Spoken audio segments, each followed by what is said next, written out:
welcome to the channel. Thank you so much for tuning in. This is all about, that's right, Jurassic World Rebirth. I've just seen the film. I've come straight back and I'm doing the video review straight after so that you know exactly where it's been and what's been happening. So this film, $180 million budget. It's been directed by Gareth Edwards, who I think is actually a fairly good director. And we've got a fairly good cast. Obviously, everyone knows Scarlett Johansson's in this, and she's basically special ops. So she's good at getting people in and extracting people from dangerous zones. We have Mahershala Ali, who was really good in this. I've not seen him in film for a long time. But we also have Skrein, and he was, last time I saw him was in Deadpool as the bad guy. So it was kind of cool seeing him. He looks very different from when he was in Deadpool as well, which is kind of cool. We also have someone I've not personally seen before called Rupert Friend.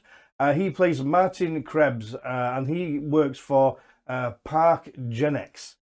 Basically, they're a company that produces medical treatments and that sort of thing.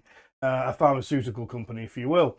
This effectively, the plot of this film is they need to recruit a small team to travel under the radar, and they're going to go to this forbidden island where all these kind of like Jekyll and Hyde dinosaurs are. So this island that they go to, it's not like the other islands with dinosaurs and that sort of thing. This particular island is an island where they did lots of weird experiments and created completely new types of dinosaurs. So they take a bit of a T-Rex and mix it with a Spinosaurus, or they take a giant dinosaur, mix it with another one, and they did lots of crossbreeding and creating completely new types of dinosaurs.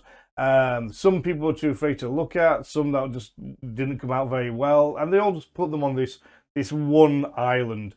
And apparently the reason for that is if it costs 75 million to make a dinosaur, it's very hard to justify writing off 75 million for every failed dinosaur that comes out. So you just take the dinosaur, you don't kill it, you move it to this island, and then you just class it under as R&D ongoing. So that's basically why all these dinosaurs are on this one particular island. But effectively, they need to go to this island because they need to get the blood from 3 different dinosaurs. One dinosaur that is in the sea, one dinosaur which is on land, and one dinosaur which is from the air. And it has to be, each one of these dinosaurs have to be the Goliath, the biggest dinosaur that actually is around in the sea, land, and air. The reason for this is because they have bigger hearts. Apparently something to do with what they need to extract. They can't extract from dead dinosaurs because the genomes die too fast. So they have to collect it from a living dinosaur, because then the genomes last for the entire time. Was this film any good?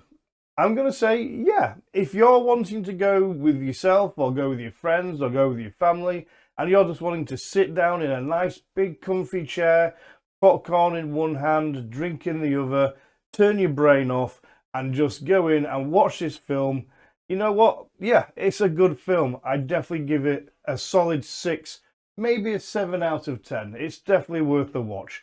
I went in, I sat down, and I pretty much enjoyed the entire thing for the whole 2 and a bit hours.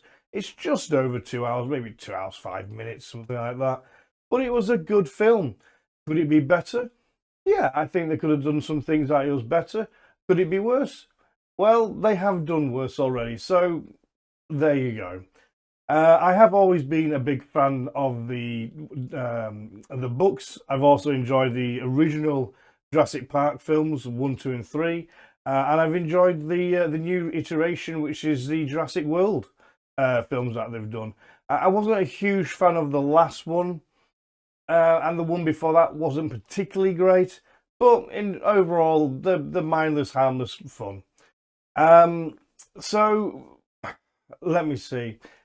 I'm going to have to go into the spoilers and a bit more of the story plot, but before I get to spoilers, the basic story plot is, like I said, they have to go over and they run into a family. This family is his father, his older daughter, who is about 18, and his young daughter, who's about 13. And with them, it's the older daughter's boyfriend with him as well. And the character, I'm not keen on the boyfriend at all as a character. I really didn't find him interesting. I didn't find his. I wish he wasn't even in the film. Personally, I really didn't like the guy, not the actor, the character that they put into the film.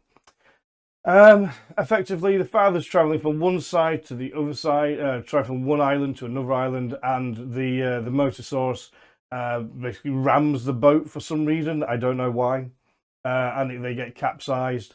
And then the elite team that is put together by Martin Krebs, they hear the distress call.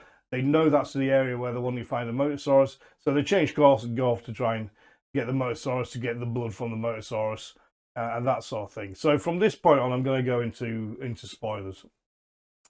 So they get there and they have this really cool gun. It shoots a dart that lands in, drains the blood, and then it's all like, pew, shoots off up into the air really high, and then it has a parachute and just floats down so it can be collected.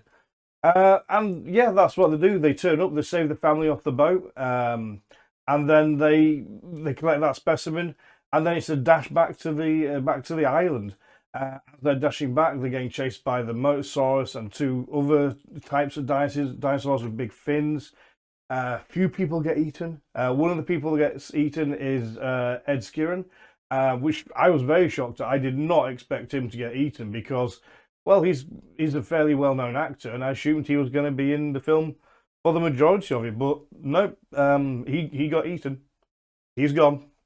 They get back to the island. The Motosaurus causes them to crash because it's a mean Motosaurus, and they get beached, and they try to pull all the stuff up onto the beach. And one of the women that was conscripted to be there, she gets eaten by another dinosaur, and then they all go, right, we can't stay here, and they run off into the island. So now basically they've got the blood sample from the Motosaurus, which is a C one, so that's ticked off. And now they need to go and get one from land and from the air. So as they're traveling through the island, they get to the point where we see lots of open, like a big open plain with long grass.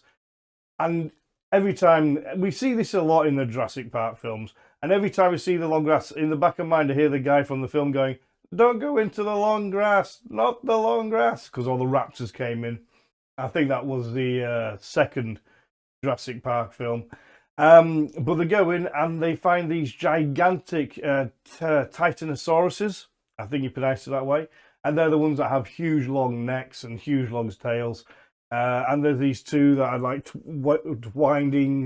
intertwining their necks and heads together for like romance and that sort of thing, because they're in love and that sort of stuff. So Scarlett Johansson shoots one in the neck with the extractor thing.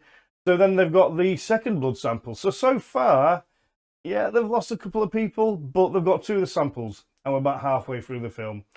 One thing to mention at this point, you've got your one group of hired people to go in and get these samples with the Park Genetics guy, Martin Krebs, and the father, the eldest daughter, and the young daughter, and her boyfriend, who's just useless, have gone in another direction because she fell off the boat, and then they all ran after her to catch her as she fell off the boat.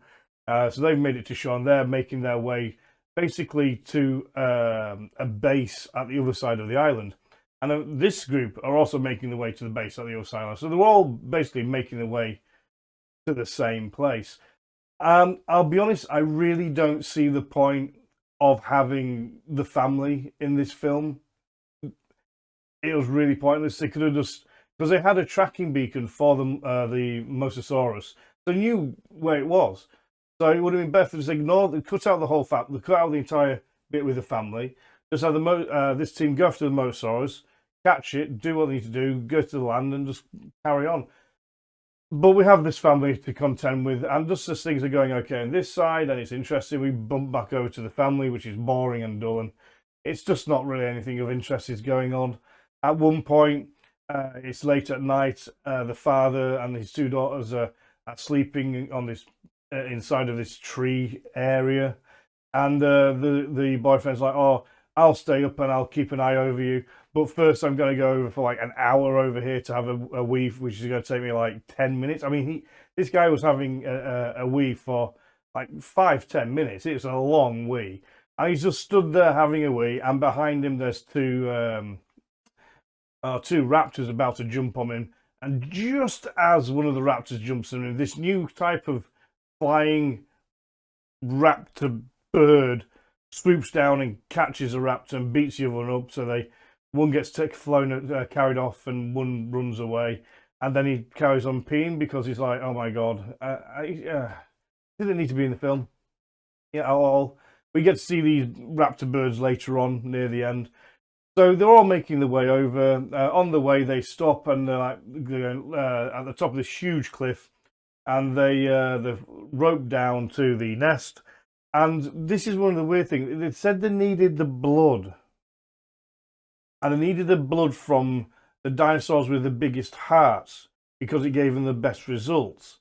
So they don't even take for the bird. They don't even take the blood. They go to one of the eggs and they take like the embryotic fluid from the egg that has no blood at all. And I don't understand how that works. If you specifically need to get the blood or the hemoglobin or whatever it is, then why are you getting the juice from the egg? I don't get it. I was just very confused. So they get that. Another guy gets eaten on the way back up, but they all manage to escape. And then basically we end up at the helipad where the helicopter's set to come down to pick them all up. We get to see this new dinosaur that's like, it reminds me of the xenomorph from Aliens, which is like really, really crazy. And then, yeah, that's trying to eat them. These raptor birds are trying to eat them. The guy from Rupert Friend who played Martin Krebs, he gets eaten by the giant dinosaur. And then one guy does the whole flare thing. Mahershala Ali does the flare thing and he leads this dinosaur off. And then they get the speedboat down and they can speed off. But then they find out he's still alive, so they go around, pick him up, and they go. And that's it. That's the whole film. I think the writing could have been better. I would have cut out everything to do with the family. It was pointless having him in there. It wasted time. It just took you out of the main story plot, which was a bit annoying. We didn't, at the very end when this giant dinosaur was there, I had no idea what it's called, but at the very end I was like, "Come on T-Rex, come on T-Rex, where's the T-Rex?" And that never turned up. Maybe I'm a bit of a child, but I do enjoy seeing two gigantic dinosaurs going toe to toe. It's happened in most of the Jurassic Park films. It felt like it was missed out. I can understand why they missed it out, because if it's always in them, you want it again. And you know what? Yeah, I do. I want to do it again. I wanted to see T-Rex fight this, or a couple of giant dinosaurs fighting each other. I really did want to see it, and I'm very disappointed that wasn't there. But overall, yeah, it was a good film. I'd definitely give it a 6 out of 10. If you just wanted to turn your brain off and just have a good movie night, it's perfect for that. It really is. So yeah, I hope you like this review. Thank you to all the subscribers, and I'll see you all in another review in the next few days.